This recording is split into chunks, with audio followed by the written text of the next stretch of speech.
আজকে কিন্তু সকালে উঠে ভীষণ মন খারাপ হয়ে গেছিলো, কারণ এই বছরে হয়তো ওরা ন্যাড়া পড়াবে না। বাড়ির একদম পাশের গলিতে হয়তো উপর থেকে দেখতে পেটে, তাই কিন্তু বেশ ভাল লাগে।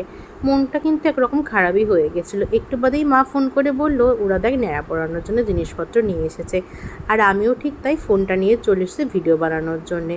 আমি একটু একটু করে এসে ভিডিও ক্লিপ নিয়ে যাচ্ছিলাম। ওদের কিন্তু ন্যাড়া পড়ানোটা প্রায় রেডি হয়ে গেছে।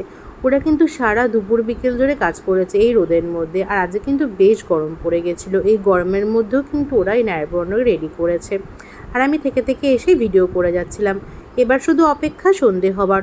সন্ধে হলেই হয়তো লাইট টাইট দিয়ে আরও সুন্দর করে সাজাবে।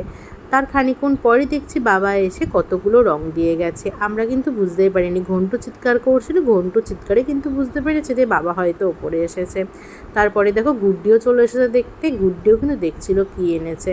ওর মধ্যে কিন্তু অনেক সুন্দর সুন্দর রং নিয়ে এসেছিলো। এখানে কিন্তু কোনো আবির আর নেই, আবির কিন্তু রাত্রিবেলায় নিয়ে এসেছিলো, সেটার ভিডিও ক্লিপ করা হয়নি। এগুলো কিন্তু খুব সুন্দর আগুন জ্বালালে উপর দিয়ে ধোয়া ওঠে। এগুলো কিন্তু এক বাস্ক নিয়ে এসেছিলো।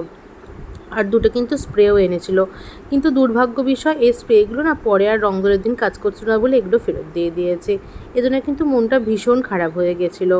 প্রথমে কিন্তু একটুও বেরোচ্ছিল না, আমরা তো ফার্স্টে বুঝতে পারিনি, ভাবলাম একবারে রঙদোলের দিনই ইউজ করবো, তাই প্রথম থেকে কিন্তু আর দেখা হয়নি।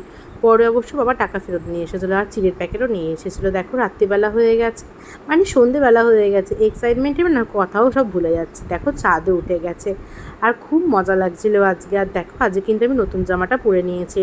আমি কিন্তু মেনলি আজকের জন্য জামাটা আনিয়েছিলাম। দেখো জামাটা পরে রেডি হয়ে নিয়েছি। আজকে ভেবেছিলাম মঠ মন্দিরগুলো একটু মার সাথে ঘুরবো। আর দেখো ন্যাড়া পোড়ানোর পাশেগুলো দিয়ে কিন্তু লাইট দিয়ে কিন্তু খুব সুন্দর করে সাজিয়েছে। আকাশের চাঁদটাও কিন্তু খুব সুন্দর লাগছিলো। আর আমাদের আশেপাশের বাড়িতেও কিন্তু লাইট দিয়ে খুব সুন্দর করে সাজিয়েছিল। গুড্ডি দেখো বাইরে বসেছিল, কারণ বাইরে হালকা হালকা হাওয়া দিচ্ছিলো, আর ঘন্টু ঘরের মধ্যে বসেছিল। আর দিদিও কিন্তু আমাদের সাথে রাস্তা আছে তো, কিন্তু আজকেও হোলির জন্যে শ্যুট করছে, ভিডিও বানাচ্ছে নিজের চ্যানেলের জন্য। দেখো দিদিকে একটু দেখিয়ে দিলাম। আমি ভিডিও করছি, দিদি বলছে ভিডিও করিস না, আমি কেমন করে ভিডিও করতে সেটা আর দেখাস না। আর কী করলাম সেটা পরে ভিডিওতে শেয়ার করবো।